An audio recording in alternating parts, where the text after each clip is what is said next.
Hello students, मैं doctor Jaggi लाल। आज हम बात करेंगे आपके सिलेबस के बारे में। आपका जो फिफ्थ सेमेस्टर है, मतलब थर्ड ईयर का जो सिलेबस है उसके बारे में हम बात करेंगे। ठीक है, तो देखिए ये सिलेबस होता है आपका, और सिलेबस जो है ये हिंदुस्तान की लगभग हर यूनिवर्सिटी, हर कॉलेज के बीएससी थर्ड ईयर में आपको या फिफ्थ सेमेस्टर में पढ़ना होता है। ठीक है, दोनों ही ग्रुप पढ़ते हैं, फिजिक्स केमिस्ट्री मैथमेटिक्स, पीसीएम मतलब फिजिक्स केमिस्ट्री मैथमेटिक्स, जेडबीसी मतलब जूलॉजी बॉटनी केमिस्ट्री, दोनों ही ग्रुप्स को ये सिलेबस पढ़ना होता है। ठीक है, इसमें आपको दो पेपर पढ़ने होते हैं, एक फिजिकल केमिस्ट्री का और एक इनऑर्गेनिक केमिस्ट्री का। ठीक है, तो देखिए फिजिकल केमिस्ट्री में आपके 5 यूनिट हैं और इनऑर्गेनिक केमिस्ट्री में 5 यूनिट हैं। तो 1 बाय 1 यूनिट वाइज हम डिस्कस करते हैं और कौन कौन सी बुक्स हैं जिनमें ये सिलेबस मिलता है। दूसरी बात कि इस सेमेस्टर में आपके लैब में क्या क्या एक्सपेरिमेंट कराए जाएंगे, उन सबको हम डिस्कस करेंगे इस वीडियो में। ठीक है, देखिए पहली यूनिट है थर्मोडायनामिक्स फर्स्ट। ठीक है, तो इसमें हम क्या पढ़ेंगे, थर्मोडायनामिक्स की डेफिनेशन। ठीक है, थर्मोडायनामिक टर्म्स हमारे क्या होते हैं, सराउंडिंग सिस्टम। ठीक है, टाइप्स ऑफ सिस्टम हमारे कितने प्रकार के होते हैं, इंटेंसिव एक्सटेंसिव प्रॉपर्टी क्या होती है, स्टेट फंक्शन क्या होता है, पाथ फंक्शन क्या होता है, उनका डिफरेंशियल क्या होता है, थर्मोडायनामिक प्रोसेस क्या होता है। ठीक है, कंसेप्ट हीट और वर्क का क्या होता है, जीरोथ लॉ ऑफ थर्मोडायनामिक्स क्या होता है, फर्स्ट लॉ ऑफ थर्मोडायनामिक्स क्या होता है, उसके स्टेटमेंट्स क्या हैं। ठीक है, इंटरनल एनर्जी की डेफिनेशन, एंथैल्पी की डेफिनेशन, हीट कैपेसिटी क्या होती है। ठीक है, और हीट कैपेसिटीज जो है कांस्टेंट वॉल्यूम कांस्टेंट वॉल्यूम और कांस्टेंट प्रेशर पे इनमें क्या रिलेशन होता है, जूल्स लॉ क्या होता है, जूल थॉमसन कोफिशिएंट क्या होता है आइडियल गैस के लिए और रियल गैस के लिए, और उनका इन्वर्जन टेम्परेचर क्या होता है। ठीक है, तो वो आपका फर्स्ट यूनिट जो कि हमारा थर्मोडायनामिक्स 1 के नाम से है, इसमें पढ़ना होता है। अब बात करते हैं हम सेकंड यूनिट की। सेकंड यूनिट में आपका है थर्मोडायनामिक्स सेकंड। इसमें आपको दिया हुआ है कैलकुलेशन ऑफ डब्ल्यू वर्क है, क्यू हीट है, डी यू दरअसल में ये है हमारी इंटरनल एनर्जी, डी एच हमारी क्या है एंथैल्पी। ठीक है, डी का मतलब होता है कि स्मॉल चेंज। ठीक है, जब स्मॉल चेंज हो, ठीक है, तो वहां पे हम डी यूज करते हैं for the expansion of ideal gases under isothermal and adiabatic conditions for reversible process. ठीक है, तो रिवर्सिबल प्रोसेस के लिए, ठीक है, आइसोथर्मल और एडियाबेटिक कंडीशंस में, ठीक है, क्या इफेक्ट होता है, ठीक है, क्या एक्सपेंशन होता है, तो किस तरह से एक्सपेंशन होता है। ठीक है, टेम्परेचर डिपेंडेंस ऑफ एंथैल्पी पर टेम्परेचर का क्या इफेक्ट पड़ता है। किरचॉफ इक्वेशन, कुछ लोग इसको किरचॉफ भी बोलते हैं, कोई बात नहीं, एक ही बात है, Kirchhoff equation. Bond energy and application of bond energy क्या होती है और उसका बॉन्ड एनर्जी का एप्लीकेशन क्या होता है, वो हम पढ़ेंगे थर्मोडायनामिक्स सेकंड में, यानी सेकंड यूनिट में। ठीक है, फिर थर्ड यूनिट है आपकी केमिकल इक्विलिब्रियम की। तो केमिकल इक्विलिब्रियम और फेस इक्विलिब्रियम। ठीक है, तो केमिकल इक्विलिब्रियम में हम पढ़ेंगे इक्विलिब्रियम क्या होता है, इक्विलिब्रियम कांस्टेंट क्या होता है, फ्री एनर्जी क्या होती है, कंसेप्ट ऑफ केमिकल पोटेंशियल क्या है, thermodynamic deviation of law of chemical equilibrium क्या है, temperature dependence of equilibrium constant, bond of reaction isochore, bond of reaction isotherm, Le Chatelier principle and its application. ठीक है, Clapeyron equation and Clausius Clapeyron equation for its applications. ठीक है, तो ये है chemical equilibrium का पार्ट। नेक्स्ट इसी का पार्ट है फेज इक्विलिब्रियम। फेज इक्विलिब्रियम में हम क्या पढ़ेंगे, क्या स्टेटमेंट होता है, उनका मीनिंग क्या होता है, जो फेज हमारा क्या है, ठीक है, कंपोनेंट्स क्या है, डिग्री ऑफ फ्रीडम क्या होता है, thermodynamic deviation of Gibbs phase rule क्या होता है, phase equilibrium of one component system के लिए क्या होता है। जैसे एग्जांपल्स हम स्टडी करेंगे, water and sulphur system, phase equilibria of 2 component system, solid liquid equilibria, simple eutectic. इनके एग्जांपल्स हम स्टडी करेंगे। सिल्वर और लेड सिस्टम क्या होता है, डी सिल्वराइजेशन ऑफ लेड क्या होता है, ये किसमें पढ़ेंगे, सेकेंड यूनिट में। फिर हमारी थर्ड यूनिट में। फिर हमारी यूनिट है फोर्थ यूनिट है और हमारी किसकी है, इलेक्ट्रोकेमिस्ट्री की, और फिफ्थ यूनिट भी हमारी इलेक्ट्रोकेमिस्ट्री की है। ठीक है, तो यूनिट फोर्थ में हम क्या पढ़ेंगे, इलेक्ट्रोकेमिस्ट्री फर्स्ट, और तो इसमें क्या क्या आएगा, इलेक्ट्रोलिटिक कंडक्शन क्या होता है, फैक्टर्स कौन कौन से हैं जो कि इलेक्ट्रोलिटिक कंडक्शन को इफेक्ट करते हैं, स्पेसिफिक कंडक्टेंस क्या होती है, मोलर कंडक्टेंस क्या होती है, इक्विवेलेंट कंडक्टेंस क्या होती है, और उनमें क्या रिलेशन होता है आपस में, ये सब इसमें पढ़ने वाले हैं। देयर वेरिएशन विद कंसंट्रेशन, और कंसंट्रेशन के साथ में उनमें क्या वेरिएशन होता है। आर्नियस थ्योरी ऑफ आयोनाइजेशन क्या होती है, ओस्वाल्ड डाइल्यूशन लॉ क्या होता है, डिवाई हक्कल ओसेंगर इक्वेशन क्या होता है स्ट्रॉन्ग इलेक्ट्रोलाइट्स के लिए, ट्रांसपोर्ट नंबर क्या होता है, डेफिनेशन क्या होती है, और ट्रांसपोर्ट नंबर को कैसे निकालते हैं, और उसका एक कई सारे मेथड है, लेकिन इसमें हम क्या पढ़ेंगे, टॉर्फ मेथड ही पढ़ेंगे। ठीक है, 4th यूनिट के इलेक्ट्रोकेमिस्ट्री फर्स्ट पार्ट में। अब देखिए 5th यूनिट है हमारी, 5th यूनिट में हम क्या पढ़ेंगे, इलेक्ट्रोकेमिस्ट्री सेकेंड, जिसमें Kohlrausch law, calculation of molar ionic conductance and effect of viscosity, temperature and pressure on it. ठीक है, कोरलॉस लॉ और मोलर आयनिक कंडक्टेंस पर जो है विस्कोसिटी का क्या इफेक्ट होता है, टेम्परेचर का इफेक्ट होता है, प्रेशर का क्या इफेक्ट होता है, और application of Kohlrausch law in calculation of conductance of weak electrolytes at infinite dilution, application of conductivity measurement, determination of degree of dissociation, determination of Ka of acid, determination of solubility product of sparingly soluble salts, conductometric titration, definition of pH, pK, buffer solution, buffer action, Henderson Hazel equation, buffer mechanism of buffer action.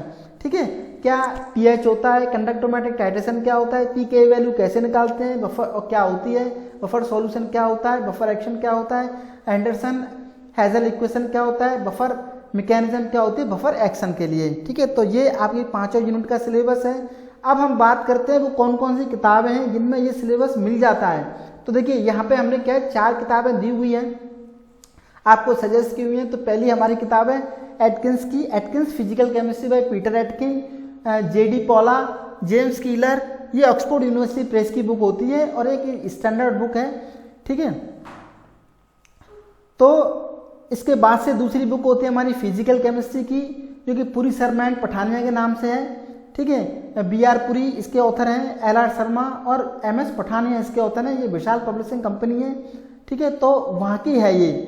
ठीक है, और ये जो book है इसमें maximum part मिल जाता है। दूसरी बात, इसमें थोड़ा सिंपल दिया हुआ है। जब आप ये दूसरी वाली जब किताब पढ़ लेंगे तो ये फर्स्ट बुक, पहली वाली जो एटकिंस की बुक है उसको पढ़ेंगे तो अच्छे से आपको समझ में आएगा। फिर एक किताब और है आपकी physical chemistry, a text book of physical chemistry bye KK Sharma and LK Sharma, ये विकास पब्लिशिंग हाउस की है। वो पहली वाली विशाल पब्लिशिंग हाउस की और दूसरी वाली विकास पब्लिशिंग हाउस की। ठीक है, तो अब एक हमारी बुक होती है physical chemistry bye AS Negi and SC आनंद। ठीक है, अब देखिए होता क्या है कि बहुत से लोग हैं जिनको अपना कैरियर केमिकल साइंस में बनाना है, तो उनके पास ये तीनों किताबें होनी चाहिए। ठीक है, जैसे मान लीजिए किसी को MSc करनी है केमिकल साइंस में, अच्छी जगह से करनी है। ठीक है, और या फिर अच्छी क्या मतलब जो भी है आपको करनी है अगर MSc, तो सिलेबस तो होगा ही होगा, physical chemistry, inorganic chemistry, organic chemistry जो किताबें तो आपके पास होनी चाहिए। क्योंकि MSc करने के टाइम पे ही नहीं, MSc के बाद जब आप जॉब में जाएंगे तब भी आपको पढ़ना पड़ेगा। ठीक है, तो इसलिए ये किताब तो नॉर्मल सी आपके पास होनी चाहिए अगर आप केमिकल साइंस या केमिस्ट्री में अपना कैरियर बनाने जा रहे हैं तो। ठीक है, दूसरी यूनिट है, दूसरा जो पेपर आप पढ़ेंगे वो पढ़ेंगे इनऑर्गेनिक केमिस्ट्री का, इनऑर्गेनिक केमिस्ट्री 3rd। ठीक है, तो इसमें क्या है, इसमें भी आपकी 5 यूनिट है। ठीक है, और इसमें भी हमने आपकी बुक्स को सजेस्ट कर रखा है कौन कौन सी बुक में ये सिलेबस मिलता है। ठीक है, तो सबसे पहले हम डिस्कस करेंगे यूनिट 1। तो यूनिट 1 में आपको क्या है, HSAB hard and soft acids and bases के बारे में पढ़ना है। इनका क्लासिफिकेशन क्या होता है और क्या होते हैं ये हार्ड एंड सॉफ्ट एसिड और बेसिस। पियर्सन HSAB कंसेप्ट क्या होती है, एसिड बेस स्ट्रेंथ क्या होती है, हार्डनेस और सॉफ्टनेस क्या होती है, सिम्बायोसिस क्या होती है। ठीक है, थ्योरेटिकल बेसिस ऑफ हार्डनेस और सॉफ्टनेस का क्या होता है, electronegativity and hardness and softness क्या होती है, ये सब आपको फर्स्ट यूनिट में पढ़ना है। सेकेंड यूनिट की हम बात करेंगे, इसमें दिया हुआ है metal ligand bonding in transition metal complexes. Transition metal complexes में मेटल लिगेंड बॉन्डिंग क्या होती है उसको पढ़ना है। ठीक है, तो इसमें क्या limitation of valence bond theory, valence bond theory का limitation, elementary idea of crystal field theory, crystal field theory का elementary idea, crystal field splitting in octahedral, tetrahedral and square planar complexes. Crystal field splitting क्या होती है, किस में, octahedral में, tetrahedral में और स्क्वायर प्लेनर कॉम्प्लेक्सेस में। और वो कौन कौन से फैक्टर्स हैं जो कि क्रिस्टल फील्ड स्प्लिटिंग को इफेक्ट करते हैं। ठीक है, कौन कौन से पैरामीटर्स हैं जो कि क्रिस्टल फील्ड इफेक्ट को इफेक्ट करते हैं, क्रिस्टोफिल स्प्लिटिंग को इफेक्ट करते हैं। इसी का पोर्शन है magnetic properties of transition metal complexes. जो ट्रांजिशन मेटल कॉम्प्लेक्स है उनकी मैग्नेटिक प्रॉपर्टीज क्या होती हैं, टाइप ऑफ मैग्नेटिक बिहेवियर क्या होता है, मैग्नेटिक ससेप्टिबिलिटी के मेथड क्या होते हैं, कैसे निकालते हैं, स्पिन ओनली फॉर्मूला क्या होता है, एलएस कपलिंग क्या होती है, orbital contribution to magnetic movement क्या होता है, एप्लीकेशन ऑफ मैग्नेटिक मूवमेंट क्या होता है, data for 3D metal complexes क्या होता है, ये सब आपको इसमें यूनिट सेकंड में पढ़ना है। अब बात करेंगे हम यूनिट थर्ड की। तो यूनिट थर्ड में आपको पढ़ना होता है electronic spectra of transition metal complexes. ठीक है, इसमें टाइप्स ऑफ इलेक्ट्रॉनिक ट्रांजिशंस कौन कौन से होते हैं, ठीक, कितने तरह के हैं इलेक्ट्रॉनिक ट्रांजिशंस, सिलेक्शन रूल क्या होता है, डीडी ट्रांजिशन क्या होता है, स्पेक्ट्रोस्कोपिक ग्राउंड स्टेट क्या होती है, स्पेक्ट्रोकेमिकल सीरीज क्या होती है, ऑर्गेल एनर्जी लेवल डायग्राम क्या होता है, किसके लिए, D1 एंड D9 स्टेट्स के लिए discussion of the electronic spectrum of ये टाइटेनियम का एक कॉम्प्लेक्स है, इसका हमको क्या करना है, इलेक्ट्रॉनिक स्पेक्ट्रम को क्या करना है, डिस्कस करना है। नेक्स्ट है इसी में thermodynamic and kinetical aspects of metal complexes. Metal complexes के थर्मोडायनामिक एंड काइनेटिक एस्पेक्ट्स क्या होते हैं, ठीक है। मेटल कॉम्प्लेक्स की स्टेबिलिटी क्या होती है, वो कौन कौन से फैक्टर्स हैं जो कि मेटल कॉम्प्लेक्सेस की स्टेबिलिटी को अफेक्ट करते हैं। सब्स्टिट्यूशन रिएक्शन क्या होती है स्क्वायर प्लेनर कॉम्प्लेक्सेस के लिए। नेक्स्ट है ऑर्गेनोमेटलिक केमिस्ट्री। ऑर्गेनोमेटलिक केमिस्ट्री में ऑर्गेनोमेटलिक कंपाउंड्स क्या होते हैं, नोमेनक्लेचर उनका क्या होता है, क्लासिफिकेशन क्या होता है, उनको कैसे बनाया जाता है, उनकी क्या प्रॉपर्टीज होती हैं, क्या उनमें बॉन्डिंग होती है, क्या उनकी एप्लीकेशन होती है, ठीक है। किसकी aryl allyl of lithium, aluminium, mercury, tin, titanium.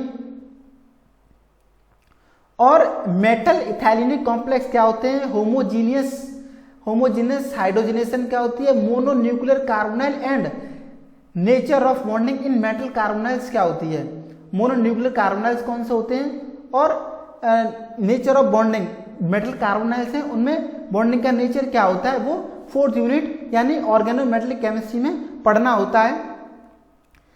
Next unit आपकी लास्ट यूनिट फिफ्थ यूनिट, इसमें है आपको बायो इनऑर्गेनिक केमिस्ट्री। इसमें क्या है कि जो हमारे ट्रेस एलिमेंट्स हैं उनका बायोलॉजिकल प्रोसेसेस में क्या इंपॉर्टेंस है, मेटलोपोरफायरिन क्या होते हैं, ठीक है, हीमोग्लोबिन, मायोग्लोबिन, ये सब क्या होता है, biological role of alkali and alkaline earth metal ions में क्या होता है, स्पेशल ये जो है special reference to calcium and magnesium, और नाइट्रोजन फिक्सेशन क्या होता है। इसके अलावा इसमें पढ़ना होता है सिलिकॉन्स क्या होते हैं, फॉस्फाजीन क्या होते हैं, इनऑर्गेनिक पॉलीमर क्या होते हैं, और इनमें जो नेचर ऑफ बॉन्डिंग क्या होता है वो हमको इस पार्ट में पढ़ना है यूनिट फिफ्थ के।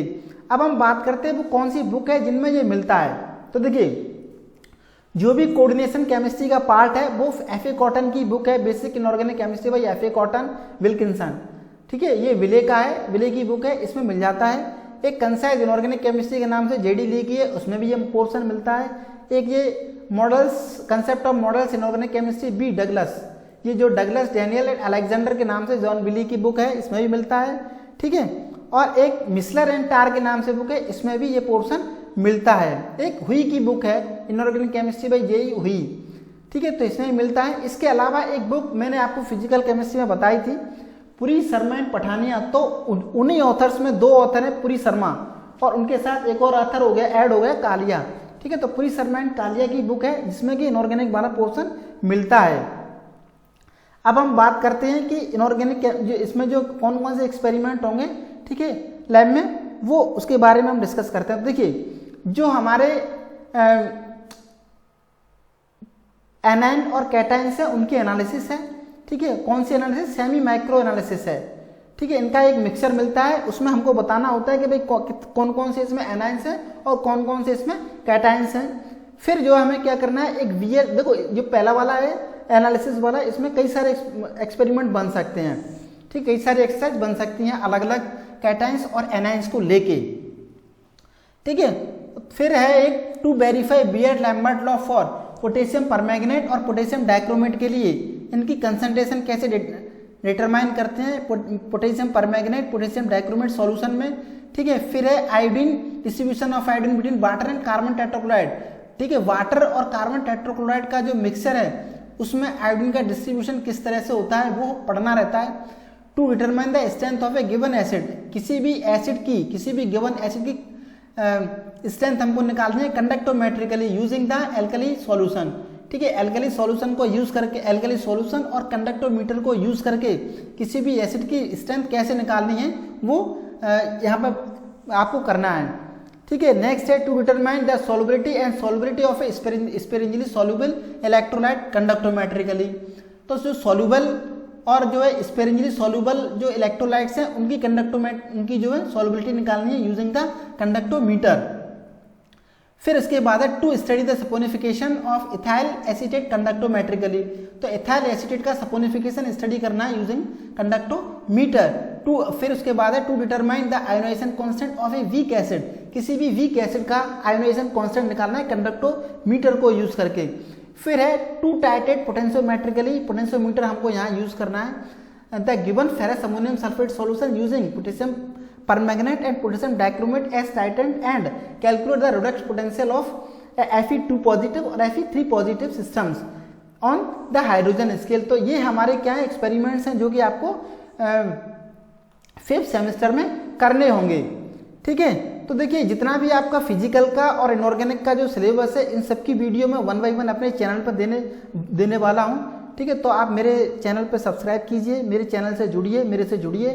ठीक है, ये सारी चीज़ें आपको मिलेंगी। दूसरा, इस पर जो भी आपके मेन इंट्रेंस एग्जाम होता है, कम्पिटिटिव एग्जाम्स हैं, ठीक है, तो वो भी मैं इसमें देने वाला हूँ। ठीक है, अपने चैनल पर सारे वीडियो में देने वाला हूँ। ठीक है, तो ये आपका सिलेबस था।